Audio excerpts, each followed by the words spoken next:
Hey guys, namaste and welcome to another beautiful vlog in Starbrook Island. अहिले म रहेको छु स्टारब्रुक आइल्यान्डमा अवस्थित पोइन्ट लुकआउट भन्ने ठाउँमा। आजको दिन एकदमै ब्युटिफुल र सनी डे रहेको छ। वेदर अलिकति हट भए तापनि भ्यू भने तपाईले एकदमै राम्रो देख्न सक्नुहुन्छ।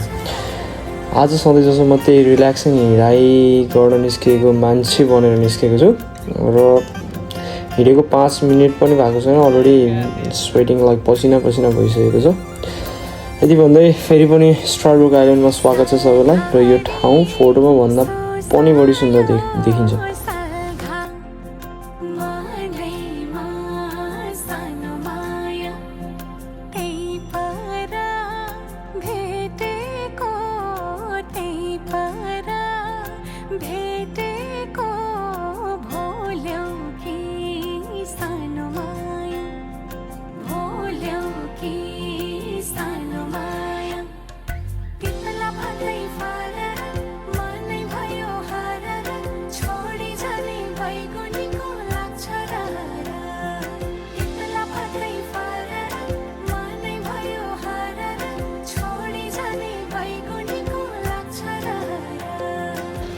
अहिले म जोर्ज वाक गर्दैछु र अनेस्टली म त मुभीको मेन क्यारेक्टर जस्तो फिल भइरहेको छ। यो अगाडिको समुद्र, कपालको हावा, यो खाडी, यो त मैले प्लान पनि गरेको थिइनँ होला। अनि अर्को कुरा साथीहरू, मैले त यो चिल हिँडाइ हुन्छ भनेर सोचेको थिएँ। यहाँ त यति धेरै भर्याङहरू छन् नि।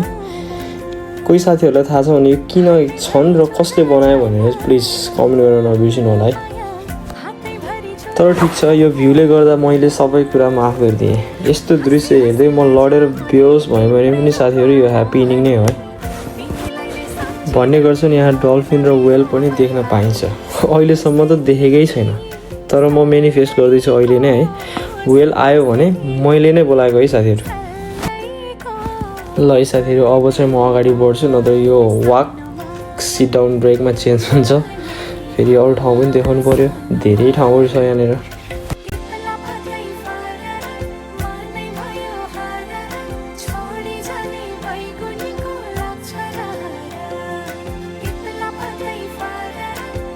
यहाँबाट देखिने दृश्य नै अर्कै हुन्छन्। अग्ला चट्टानहरू, टाढासम्म फैलिएको निलो समुद्र र लगातार किनारमा ठोक्किने छालहरू।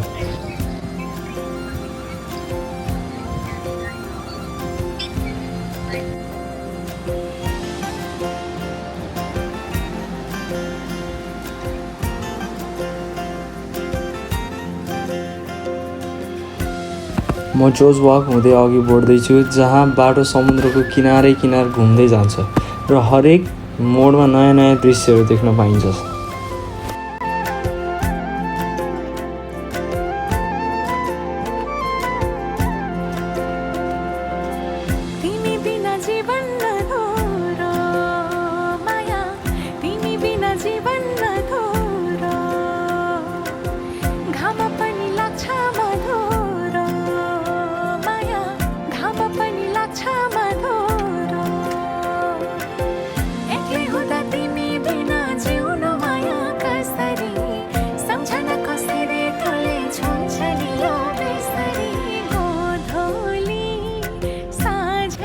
र यो लुकआउटबाट तल झर्ने यो यात्रा नर्थ इस्ट स्टारब्रुक आइल्यान्डको सबैभन्दा सुन्दर अनुभूति मध्ये एक हो।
यो बाटोले तपाईँलाई हतार गर्न दिँदैन। यहाँ सबै कुराहरू बिस्तारो हुन्छन्, हिँडाइ, सोचाइ र समय पनि। बिचबिचमा रोकिँदा थाहा हुन्छ प्रकृति कति शक्तिशाली र शान्त दुवै हुन सक्छ भनेर। तल ठोकिने छालहरू बलियो छन्, तर माथि उभिँदा मनमा आउने शान्ति झन् कति गहिरो हुन्छ।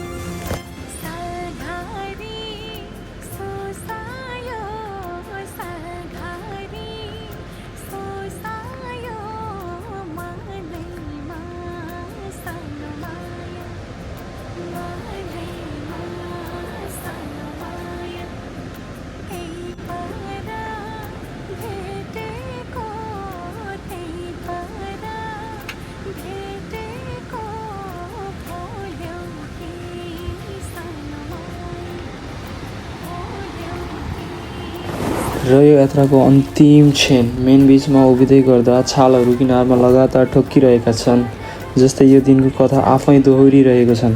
लुकआउटबाट सुरु भएको यो यात्रा जर्ज वाक कोस्टल ट्र्याक हुँदै यहाँसम्म आइपुग्दा प्रत्येक दृश्य, प्रत्येक पाइला मनमा बसिरहेका छन्। हावा आफै बगिरहेको छ र समुद्र उस्तै छ, तर केही परिवर्तन भएको छ भने त्यो तपाईँभित्र। सायद यही हो यात्राको असली अर्थ, ठाउँ बदल्नु होइन, अनुभव महसुस गर्नु हो। यति भन्दै यहीँ अन्त्य गर्दै see you in the next blog guys, bye by.